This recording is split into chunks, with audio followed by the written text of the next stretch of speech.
O ano? Martes na ngayon. Ngayon ka palang papasok. Over. Laklak pa more. Ba't kaya ganun gumno? Dati may medyas ako, bitch lang. Kaya ko yan. Ay, hirap ako. Alit lang naman tiyan ko. Laki na ng tiyan mo. Laki na ba? Puro Edors yan. Hamag ko. Sponsor? Edors! Ako naman, isang karton dyan. Hirap na hirap. Mas magaganda, nakapasok ka na ng Lunes, nalusutan mo yung lahat ng problema mo. Yung, ako dyan? Hugakan. Ngayon. Wala, kailangan pumasok. At nahirap ka ngayon. Magmamahal na araw, sa liling ko pa yun nga. Absent ka pa kahapon. Pwede ako, shout out sa inyo lahat. Pwede ako kunin sa yung mga sinakulo.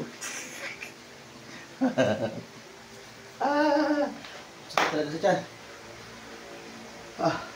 Baka kailangan nakatayo ka. Kung naalala ko lang, marriage contract. Ba't sino gumagawa pa ng batas sa Pilipinas, mga divorce, no? Ang linaw naman, marriage contract. Ibig sabihin, kontrata lang. Bigla mo naman naisip yun. Gusto mo na bang i-end yung contract? Hindi naman. Kaya, kontrata pala yun. Oo, kontrata lang. Pero lifetime. Wala ka na magagawa. Hirap. Wala kang magagawa. Ha? Magagawa ka. Ay! Hirap. Ang laki kasi nang dyan magpalit ka ng tiyan mo. Ang liliit ng pata sa laki lang dyan. Sa tawagin sa Bicol, butisaon. Ano yung butisaon? Malaki yung tiyan. Magpapurga ka kaya. Umuwi mo mula sa akin sa kalakalak ko. Ang laki ng tiyan, maliit na katawan. Ba't yan? Wala ko itong... Hirap na hirap ka na. Naiipit yung tiyan mo pag nagsasapatos ka. Naiipit.